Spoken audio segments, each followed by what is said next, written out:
안녕하세요. 제 이름은 안나입니다. 저는 27세의 러시아 출신 의사로 외과에서 근무하고 있어요. 우리나라는 전쟁으로 인해 혼란과 슬픔이 가득한 상황이죠. 매일 같은 환자들을 치료하며 바쁘게 지내고 있는데 한 환자가 제 인생을 완전히 바꿔놓을 줄은 몰랐어요. 그 운명적인 날이 지금도 또렷이 기억나네요. 전쟁이 계속되면서 병원에서의 그날이 저에게 큰 변화를 가져왔어요. 모두가 힘든 시간을 보내고 있습니다. 특히 저희 의료진은 더욱 그렇죠. 부상자와 죽어가는 사람들을 매일 치료해야 하며 제한된 자원과 지원으로 인해 고통과 상실이 끊임없이 이어지죠. 이런 상황에서 절망에 빠지기 쉽지만 저는 항상 제 일과 환자들에게 집중하려고 노력합니다. 사람들의 삶에 변화를 주고 싶다는 마음으로 KF 의대를 우수한 성적으로 졸업했지만 전쟁터에서 일하는 것은 상상했던 것과 매우 달랐습니다. 긴 근무 시간과 스트레스로 인해 육체적으로나 정신적으로 지쳐갔습니다. 쉬는 시간 없이 12시간씩 일하며 커피와 구내식당의 샌드위치로 겨우 연명했습니다. 월급은 기본적인 생활비를 겨우 충당할 정도로 형편없었지만 주어진 상황 속에서 최선을 다하는 법을 배웠습니다. 그런 어려운 근무 중에 소라 선생님을 처음 만났습니다. 그분은 한국에서 온 의사로 폴란드 국경에서 난민들을 돕기 위해 오셨어요. 대학 시절 린다라는 중국인 친구에게 배신당한 적이 있어서 아시아인에 대한 선입견이 있었죠. 그래서 소라 선생님의 완벽한 모습을 보고 방어적인 태도를 취했어요. 그분이 현장 상황을 제대로 이해하지 못하고 잘난 척하며 나타난 또 다른 의사일 거라고 생각했습니다. 하지만 함께 환자를 치료하면서 제 생각이 얼마나 잘못되었는지 금방 깨달았어요. 소라 선생님은 능숙하고 따뜻한 마음을 가진 의사로 스트레스나 당황함 없이 침착하고 효율적으로 일하셨습니다. 치료가 끝나고 환자가 안정되자 저는 마지못해 소라 선생님을 존경하게 되었습니다. 그분의 전문성과 노하우로 상황을 대처하는 모습을 보고 제 편견이 얼마나 부당했는지 깨닫게 되었습니다. 그 후 며칠 동안 소라 선생님과 다른 한국 의사들과 더 가까이 일할 기회가 있었는데 그들이 어려운 상황에서도 헌신하고 실력을 발휘하는 모습에 깊은 인상을 받았습니다. 모든 의료진이 고군분투하고 있었지만 특히 한국에서 온 의사들은 높은 수준의 의학 교육과 최첨단 장비를 갖추고 자부심과 목적 의식을 가지고 일하는 모습이 눈에 띄었습니다. 저도 한때는 의학에 대한 열정이 넘쳤지만 전쟁터에서의 근무가 길어지면서 점점 그 열정이 사그라들었습니다. 마치 기계처럼 환자만 치료하고 인간적인 교감을 잃어버린 듯 했습니다. 의사가 된 초기에 그 열정적인 감정을 잃고 그것을 되찾을 방법도 몰랐습니다. 그런데 소라 선생님과 그 동료들이 일하는 것을 보며 씁쓸함과 부러움을 느꼈습니다. 저는 힘들게 버티고 있는데 그들은 너무나도 쉽고 자연스럽게 일을 해내고 있었습니다. 그 결과 저는 점점 치밀해지고 위축되면서 동료들, 심지어 환자들에게도 퉁명스럽게 굴기 시작했습니다. 결국 어느 날 특히 까다로운 사례를 맡게 되었습니다. 전투 중에 심하게 다친 젊은 병사의 상태가 급속히 악화되었습니다. 필사적으로 그를 안정시키려 노력하면서 저는 제 자신의 감정과 태도를 돌아보게 되었습니다. 그 순간 소라 선생님과 그 동료들의 헌신적이고 전문적인 태도에서 영감을 받아 다시금 제 본연의 의사로서의 열정을 되찾기 시작했습니다. 점점 제 통제력을 잃어가고 있다는 것을 느꼈습니다. 당황하고 좌절하던 중 치료 과정에서 중요한 단계를 놓쳐 환자 상태가 더 악화되었습니다. 제 실패의 무게에 짓눌려 어떻게 해야 할지 몰랐죠. 하지만 그때 소라 선생님이 개입하셔서 재빨리 상황을 파악하시고 다른 의료진들에게 지시를 내리며 환자를 안정시키려 애썼습니다. 선생님의 침착하고 집중력 있는 태도는 제 불안한 모습과 정반대였죠. 경외감과 존경심을 느낄 수밖에 없었습니다. 소라 선생님의 신속하고 전문적인 대처 덕분에 환자의 목숨을 구할 수 있었습니다. 안도감과 감사함이 밀려왔고 선생님께 감사 인사를 드리고 싶다고 생각했습니다. 혼란이 가라앉은 후 소라 선생님께 다가가 제 행동에 대해 사과했습니다. 도와주신 것에 대해 얼마나 감사한지 선생님의 의술에 얼마나 감탄했는지 말씀드렸죠. 놀랍게도 소라 선생님은 그저 웃으시며 제 사과를 받아주셨습니다. 괜찮아요. 우리 모두 가끔 실수를 합니다. 중요한 건 그걸로부터 배우고 앞으로 나아가는 것이죠. 라고 말씀하시며 용기를 주셨습니다. 그 순간 소라 선생님이 말씀하신 것은 중요한 건 앞으로 나아가는 거예요 였습니다. 그 말씀은 제 마음에 깊이 와닿았고 감정이 북받쳤어요. 제 실수를 비난할 만한 이유가 충분했음에도 불구하고 오히려 연민과 이해를 건네주신 놀라운 분이셨죠. 그 순간부터 소라 선생님과 저희 관계에 변화가 생겼습니다. 저희는 더 긴밀하게 협력하게 되었고 어려운 일이 생길 때마다 조언을 구하곤 했습니다. 선생님은 항상 인내심 있게 친절하게 제가 이해할 수 있도록 설명해 주셨어요. 함께 보내는 시간이 늘어나면서 저는 저의 고민과 좌절감에 대해서도 털어놓게 되었습니다. 전쟁이 육체적으로나 정신적으로 저에게 끼친 영향, 의사로서의 길을 잃은 것 같은 기분에 대해 말씀드렸습니다. 소라 선생님은 고개를 끄덕이며 진지하게 경청해 주셨습니다. 본인도 힘든 환경에서 일하면서 겪은 경험들, 가장 어두운 순간에도 의미와 목적을 찾는 법을 배웠다고 하셨습니다. 쉽지 않죠. 하지만 우리가 애초에 의사가 된 이유를 기억해야 해요. 우리는 사람들을 돕고 그들의 삶에 변화를 주려고 이 길을 택했어요. 가장 힘든 날에도 그건 싸울 만한 가치가 있는 일이에요. 선생님의 말씀이 제 마음 깊이 파고들어 새로운 각오와 결의가 생겼습니다. 아직 갈 길이 멀다는 걸 알고 있지만 소라 선생님의 조언과 지지가 있다면 무엇이든 가능할 것 같았죠. 함께 일할 시간이 얼마 남지 않았을 때 소라 선생님은 제 인생을 바꿀 제안을 하셨습니다.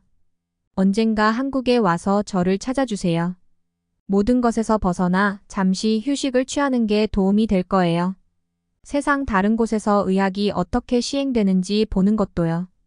저는 그 말씀에 놀랐지만 내심 선생님 말씀이 맞다는 것을 알았습니다. 변화가 필요했고 재충전과 재정비를 할 수 있는 기회였죠.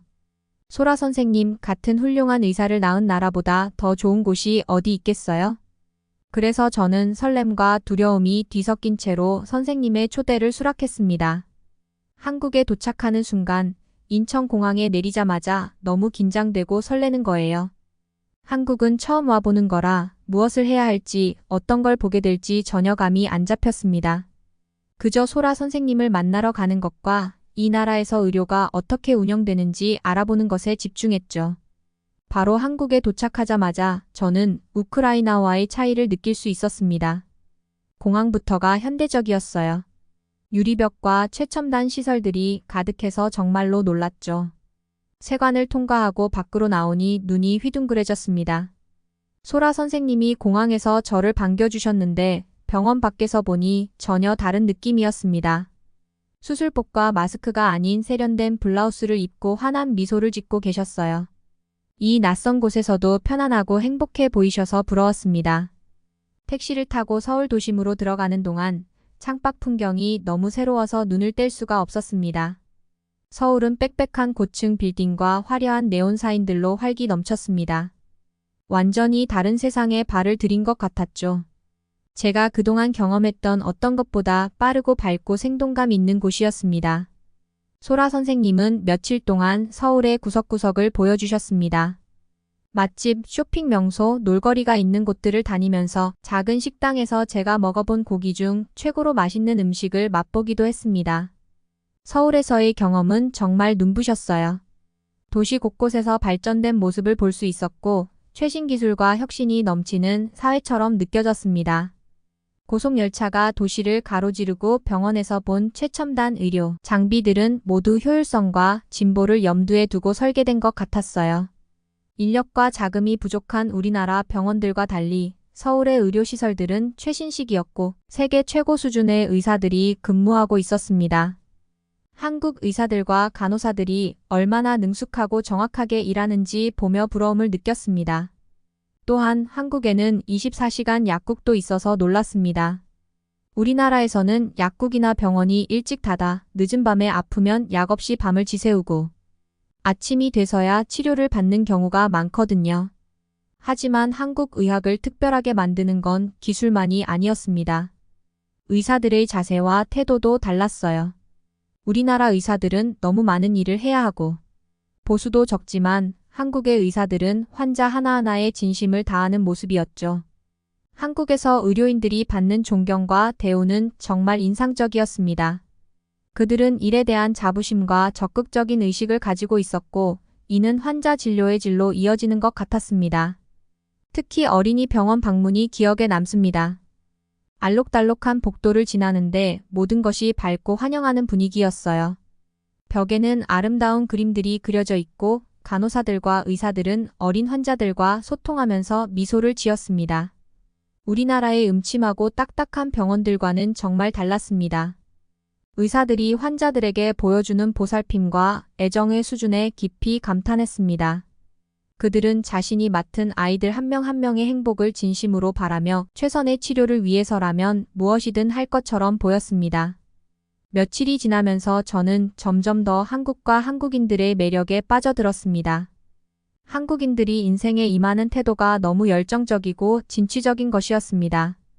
일이든 취미든 인간관계든 무엇을 하든지 즐겁게 열심히 몰두하는 모습이 전염성 있게 다가왔습니다. 병원에서 소라 선생님과 동료들에게서 그런 정신을 받습니다. 그들은 항상 배우고 발전하려는 의지가 있고 새로운 도전을 기꺼이 받아들입니다. 서울에서 쉬는 날이 드물게 찾아왔을 때 우연히 동욱 씨를 만나게 되었습니다. 소라 선생님이 응급 상황으로 잠시 자리를 비운 사이 저는 서울 거리를 탐험하고 있었죠. 호기심에 이끌려 작은 퓨전바에 들어갔습니다. 바에서 한국 전통주로 만든 맛있는 칵테일을 홀짝이고 있을 때 몇 자리 떨어진 곳에 앉은 매력적인 남자가 눈에 띄었습니다. 그는 다소 거칠면서도 날카로운 눈빛과 자신감 넘치는 태도로 저를 끌어당겼습니다. 대화를 나누면서 그의 매력과 재치에 매료되었습니다. 동욱이라고 자신을 소개한 그는 건설업에서 일하며 근성과 열정으로 현장 감독까지 승진한 이야기를 했습니다. 시간이 어떻게 흘러가는지도 모르고 술을 마시며 저는 우크라이나에서 겪은 어려운 시간들과 전쟁이 저와 동료들에게 끼친 상처에 대해 이야기하게 되었습니다. 동욱 씨와의 만남은 제게 깊은 인상을 남겼습니다. 그가 일에 대한 태도를 설명하며 어깨를 으쓱하는 모습에서 큰 울림을 받았어요. 내가 하는 만큼 인정받는 곳이니 이 일을 하는 게 자랑스러워.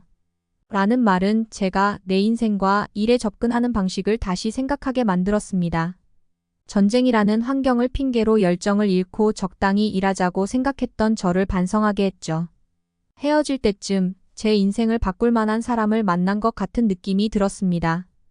동욱 씨의 세상을 바라보는 관점은 제가 알던 것과 너무 달랐어요. 그분에 대해 그리고 삶의 진정한 의미에 대해 더 알고 싶어졌습니다. 우리의 인연은 거기서 끝나지 않을 것이라고는 꿈에도 몰랐죠. 동욱 씨는 친구를 넘어 연인이 되었고 제 자아 발견과 성장의 여정에서 중요한 동반자가 되어주었습니다. 동욱 씨와 저는 서로의 희망과 꿈, 우리를 움직이게 하는 것들과 우리가 직면한 도전들에 대해 몇 시간이고 이야기를 나누었습니다. 그는 어린 시절 시골 마을에서 자란 이야기, 자신이 가난한 농부의 아들에서 그 이상이 되겠다는 꿈을 갖고 살아온 이야기를 들려주었습니다. 저 역시 그에게 제 자신의 투쟁과 두려움, 전쟁이 저와 고국의 동료들에게 끼친 영향에 대해 솔직히 털어놓았습니다. 저는 환자들과 그동안 서서히 제 영혼을 갉아먹어온 무력감과 절망감에 대해서도 얘기했습니다. 우리의 대화를 통해 저는 세상을 다른 시각으로 바라보기 시작했습니다. 동욱 씨는 제가 그동안 알던 어떤 것과도 다른 관점을 가지고 있었는데 그것은 실용적이면서도 동시에 철학적이었습니다. 그는 저에게 한국의 정의라는 개념을 가르쳐 주었습니다. 몇 주가 몇 달로 바뀌면서 저는 동욱 씨와 그의 친구들과 더 많은 시간을 보내며 서울을 탐험하고 한국 문화에 깊이 몰두하게 되었습니다. 우리는 서울 거리를 거닐며 길거리 음식을 맛보고 도시 곳곳의 골목길 벽화를 감상했습니다. 주말마다 교회로 나들이를 가거나 울창한 푸른 산을 등반하고 고차를 방문하며 평화롭고 고요한 분위기를 만끽했습니다. 그런 조용한 성찰의 순간들 속에서 한국에 온 이후로 제가 얼마나 많이 변했는지 깨닫기 시작했습니다. 더 이상 우크라이나에 있던 그때의 제 자신 같지 않았습니다. 보람을 잃어버린 의사가 아니라 새로운 희망과 활력을 느꼈고 진정한 행복과 성취로 이끌 수 있는 길을 마침내 찾은 것 같았죠. 하지만 삶의 목적을 새롭게 발견한 기쁨에도 불구하고 무언가 아직 채워지지 않은 듯한 느낌을 떨쳐버릴 수가 없었습니다. 동욱 씨와의 깊은 애착과 충성심은 사랑 그 이상으로 저를 묶어주었고 마치 제 인생에서 제자리를 찾은 것 같은 소속감과 유대감을 느끼게 해주었습니다. 소라 박사가 일하는 병원의 복도를 걸어가던 어느 날 저는 무거운 깨달음을 얻었습니다. 소라 박사와 그녀의 동료들이 한 환자에서 다른 환자로 분주하게 움직이는 모습을 지켜보면서 그들의 얼굴에 그려진 결연함과 연민을 보았습니다. 그 순간 저는 중요한 선택을 해야 한다는 것을 깨달았습니다. 동욱 씨와 함께 한국에서 새 삶을 일구어 갈 수도 있겠지만 그러면 의사로서 세상에 기여하겠다는 제 꿈을 포기해야 할 것입니다. 반대로 러시아로 돌아가 다시 한번 싸움에 나설 수도 있지만 그렇게 하면 제가 사랑하는 이와 제 마음을 사로잡은 이 나라를 떠나야 합니다. 며칠 동안 저는 상반된 욕구 사이에서 갈등하며 무거운 결정을 고민했습니다. 그녀의 부모님과 동생은 러시아에서 어렵게 살고 있어 결정은 더욱 어려웠죠. 하지만 소라 박사와의 깊은 대화가 그녀의 결정에 도움을 주었습니다. 어느 날 소라 박사의 진료실에서 그녀는 특히 어려운 사례에 대해 이야기하며 환자들의 고충과 의료진의 노력을 설명했습니다. 소라 박사는 안나를 바라보며 미소를 지으며 말했습니다. 안나, 당신이 한국에 처음 왔을 때부터 지금까지 얼마나 많이 성장하고 변화했는지 지켜봤어요. 마음이 가는 대로 하세요. 소라 박사의 말은 안나의 마음에 깊은 울림을 주었고 그녀는 갑자기 명확한 결정을 내릴 수 있었습니다.